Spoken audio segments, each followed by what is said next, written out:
Привет-привет, друзья! С вами Елена Викторовна, канал OK English. Мы с вами изучаем разговорные, настоящие разговорные, да, не вытянутые из каких-то академических книг, из старой литературы, которая, скажем так, уже давно не является примером современного английского языка. Это самые, что ни на есть, живые разговорные конструкции, которые мы с вами разбираем в данных уроках. И сегодня в нашем курсе Sound Natural, который будет состоять из 100 уроков, в уроке номер 6 мы разбираем конструкцию but this doesn't mean that.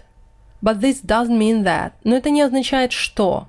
Опять же, как вы можете догадаться, эта конструкция помогает вам выразить ваше мнение и, соответственно, помогает сделать вашу речь более живой и естественной. Sound natural. Говорите естественно, как носители языка. Это, конечно, требует тренировки. Мне кажется, что наш курс, тот курс, который я записываю специально для вас, должен вам в этом помочь. Ну что ж, переходим к разбору материала. Итак, наша конструкция на сегодня but this doesn't mean that. Но это не означает что. И, естественно, после that вы будете говорить, что же там, что-то там означает. Естественно, это контекстная конструкция, поэтому сразу переходим к разбору примеров. Examples. We're your employees, but this doesn't mean that we must obey you unconditionally. Мы ваши сотрудники, но это не означает, что мы должны подчиняться вам беспрекословно. Employee – сотрудник, наемный сотрудник, да, тот, кого нанимают, чтобы сделать работу. We're your employees, мы ваши сотрудники. But this doesn't mean that, но это не означает, что we must obey you, мы должны подчиняться вам. Unconditionally, безоговорочно, беспрекословно. Итак, видим, что перед but this doesn't mean that, естественно, идет какая-то мысль. И вот чтобы соединить ее с мыслью следующей, мы можем использовать такой прием, разговорный прием, как but this doesn't mean that. Эта конструкция практически никогда не меняется. Вместо this может стоять it. Ну, наверное, и все. Итак, какие интересные слова здесь есть у нас? Obey – это подчиняться, слушаться кого-то другого. Unconditionally – безоговорочно, беспрекословно. Это наречие, друзья мои. Наречие по грамматике в английском языке всегда стоит после глагола. Практически всегда, в большинстве случаев. Вот как здесь. Obey, unconditionally – подчиняться беспрекословно. You are much older than I am, but it doesn't mean that you are right about everything. Ты намного старше меня или вы намного старше меня, но это не означает, что вы правы по поводу всего. Итак, что у нас здесь? You are much older than I am. Вы намного старше меня. Older than – старше чем. Old – взрослый, старший. Older – старше. Это прилагательное в сравнительной степени. И мы его даже усиливаем. Much older – намного старше. После than мы указываем, чем кто. Мы используем такую форму прилагательных, когда мы сравниваем два объекта по какому-то признаку. Есть вы и есть я. Я говорю, you are older than I am. You are much older than I am. But it doesn't mean that, но это еще не означает, что you are right about everything. Вы правы насчет всего. Be right about something – это быть правым по отношению к чему-то. Ну и everything – это все. I support this measure, but it doesn't mean that I support you without reservation. Итак, я поддерживаю такие меры, такую меру, но это не значит, что я буду поддерживать вас безоговорочно. Итак, слово support – это поддерживать, поддержка. I support this measure. Я поддерживаю эту меру. Measure – мера, то есть какое-то действие, которое было предпринято. Measure. But this doesn't mean that. Видим снова, что это конструкция без изменений. But it doesn't mean that. Да? This на it единственное, что может меняться. Поэтому, кстати, этой конструкцией удобно пользоваться. Берите ее на вооружение.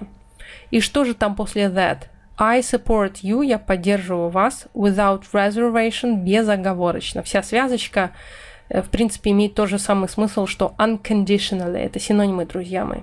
I support this measure, but it doesn't mean that I support you without reservation.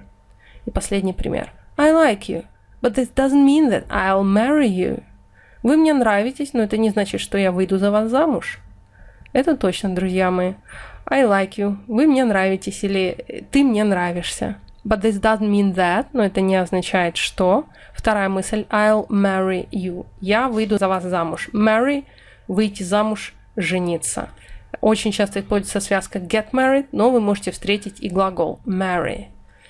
Итак, еще разочек читаем данные примеры, видим, что все по стандартной схеме. Мысль 1, but this doesn't mean that. Мысль 2. We're your employees, but this doesn't mean that we must obey you unconditionally. You're much older than I am, but it doesn't mean that you're right about everything. I support this measure, but it doesn't mean that I support you without reservation. I like you, but this doesn't mean that I'll marry you. И теперь диалог между женой и мужем. Wife – это жена, husband – муж. Dear, we have been driving around aimlessly for hours. Don't you think we should ask for directions? Look, honey, maybe we've been driving for a long time, but this doesn't mean that we're lost. Really? Then what have we been doing all this time? Well, we're taking a scenic route. Oh, I see. You just don't want to admit that we're lost. You know, sometimes you're too proud. Okay, we're lost, but this doesn't mean that you have to rub it in. Итак, переводим. Дорогой, мы катаемся кругами бессмысленно уже несколько часов. Тебе не кажется, что мы должны спросить у кого-то направление? Послушай, дорогая, может быть, мы и катаемся какое-то время, но это не значит, что мы потерялись. Правда? Тогда зачем мы делаем это все это время? Ну, мы наслаждаемся живописным маршрутом. А, понятно. Ты просто не хочешь признать, что мы потерялись. Ты знаешь, иногда ты слишком гордый. Хорошо, мы потерялись, но это не значит, что ты меня будешь тыкать в это носом. Итак, интересная такая ситуация, да, типичная, жизненная. Dear, дорогой. Это обращение между супругами dear или honey, очень типичное среди американцев. Дорогой, dear, we have been driving around. Мы катаемся кругами. Drive around, кататься по кругу, да, кататься кругами. Мы видим использование present perfect continuous. We have been driving around, have been driving. То есть уже какое-то время, когда-то это началось, и вплоть до данной минуты действия происходит. Мы видим снова пример, так же как в предыдущем юните, в предыдущем уроке, пример использования present perfect continuous. Если вы еще не выучили это время, зайдите, повторите, оно есть у нас в уроке, по-моему, номер 18, красного Мёрфи. Aimlessly – это бесцельно, бессмысленно. Aim – это цель. Суффикс less говорит об отсутствии чего-то. Aimless – бессмысленный, бесцельный. И суффикс ли делает из слова наречия aimlessly, бесцельно, бессмысленно. То есть здесь у нас пример целых двух суффиксов возле слова в одном английском слове. Кстати, это довольно-таки нетипично для английского языка. Вот, но такое, как видите, тоже может быть. Aimlessly, бесцельно.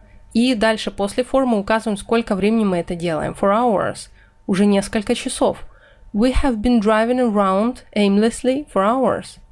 Don't you think we should ask for directions? Тебе не кажется, что мы должны спросить направление? Don't you think? Ты не думаешь? Тебе не кажется? Разговорная конструкция, которая помогает нам подвести человека к какой-то мысли. Don't you think? Тебе не кажется, что следует так поступить? Don't you think we should ask for directions? Ask for directions, спросить дорогу, спросить направление. Direction – направление, да, указания и так далее. И муж отвечает, look, honey, послушай, дорогая. Look здесь не переводится как выглядеть, да, смотри, дорогая. Ну, можно, наверное, сказать смотри, дорогая. Ну, можно сказать и послушай, дорогая, да. Тут look не переводится буквально. Это, опять же, способ выразить мнение. Maybe we've been driving for a long time. Возможно, мы катаемся уже долгое время. Снова present perfect continuous. But this doesn't mean that we're lost. Но это не означает, что мы потерялись. Вот пример нашей конструкции. Мысль 1. We've been driving for a long time.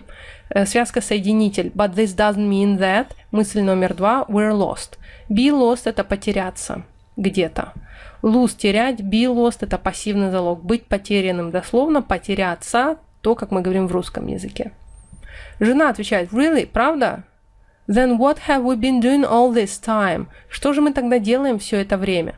Снова пример present perfect continuous. I have been doing. Кстати, друзья мои, обычно Я мучаюсь, где бы найти еще больше примеров по данному времени. Тут прям целый диалог посвящен Present Perfect Continuous. Просто великолепно, друзья. Мы обязательно обратите на него внимание, даже не только в контексте but this doesn't mean that, а именно в контексте используем Present Perfect Continuous. Очень он здесь вот в тему. What have we been doing all this time? Что же мы делаем все это время? All this time, все это время.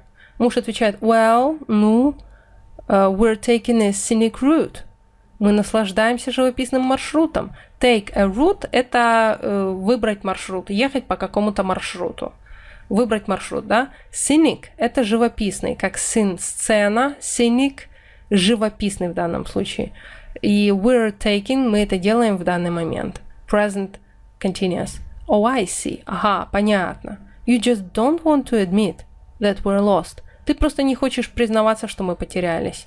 Admit – признаться в чем-либо, признавать что-либо. You don't want to admit – ты не хочешь признаться, ты не хочешь признать. Что именно признать? That we're lost – что мы заблудились.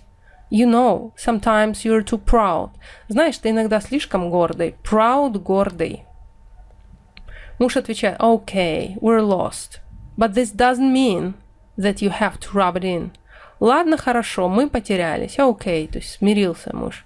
But this doesn't mean, но это не означает, that you have to rub it in. Выражение to rub it in можем перевести на русский язык сыпать соль на рану, напоминать о чем-то неприятном, тыкать носом в это. То есть подбирайте тот вариант, который вам поможет запомнить эту связочку. You have to rub it in, что ты будешь тыкать меня в это. Или ты будешь сыпать мне соль на рану, или ты будешь надо мной издеваться. Устойчивое выражение в английском можем заменить устойчивым выражением в русском. We're lost, but this doesn't mean that you have to rub it in. Окей, друзья мои, вот такой вот интересный диалог получился. Он может быть большой, но на самом деле он очень однотипный, много букв, но используется, в принципе, очень простая грамматика. Еще разочек читаем этот диалог. Dear, I have been driving around aimlessly for hours. Don't you think we should ask for directions? Look, honey, maybe we've been driving for a long time, but this doesn't mean that we're lost. Really? Then what have we been doing all this time? Well, we're taking a scenic route. Oh, I see. You just don't want to admit that we're lost. You know, sometimes you're too proud. Okay, we're lost, but this doesn't mean that you have to rub it in. И читаем список слов. Все слова относятся к данному диалогу. Drive around – кататься кругами. Просто drive – это ехать за рулем, around – как вокруг кругами. Aimlessly – бесцельно. Ask for directions – спросить дорогу, спросить направление. Be lost – потеряться. Be будет меняться по временам. Lost – это третья форма глагола lose. Take a route – выбрать маршрут. Слово route – маршрут в Америке часто используется. Scenic – живописный. Admit – признавать что-либо. Proud – гордый. To rub it in – подбираем вариант, который соответствует такому контексту. Издеваться над кем-то, напоминать о чем-то неприятном, сыпать соль на рану. То есть выбирайте тот, который вам поможет запомнить данную связку. Все, друзья мои, на этом наш урок заканчивается. Он немножечко затянулся. Сегодня нам пришлось много говорить, потому что много примеров, длинный диалог, но, надеюсь, вы не скучали все эти 15 минут, которые мы провели с вами вместе. Занятия провела Елена Викторовна. Ждите новых уроков в нашем курсе, который будет состоять из 100 уроков и который, как я надеюсь, поможет вам сделать вашу речь более естественной, more natural, и поможет вам отработать свой американский акцент. Слушаем наших дикторов и следите за обновлениями плейлиста. Новые уроки будут постепенно в нем появляться. До скорой встречи, друзья мои. Bye-bye. Sentence structure number 6. But this doesn't mean that. Examples. 1. We are your employees, but this doesn't mean that we must obey you unconditionally. 2. You're much older than I am, but it doesn't mean that you're right about everything. 3. I support this measure, but it doesn't mean that I support you without reservation. 4. I like you, but this doesn't mean that I'll marry you. Dialogue. Dear, we have been driving around aimlessly for hours. Don't you think we should ask for directions? Look, honey, Maybe we've been driving for a long time, but this doesn't mean that we're lost. Really? Then what have we been doing all this time? Well, we're taking the scenic route. Oh, I see. You just don't want to admit that we're lost. You know, sometimes you're too proud. Okay, we're lost. But this doesn't mean that you have to rub it in.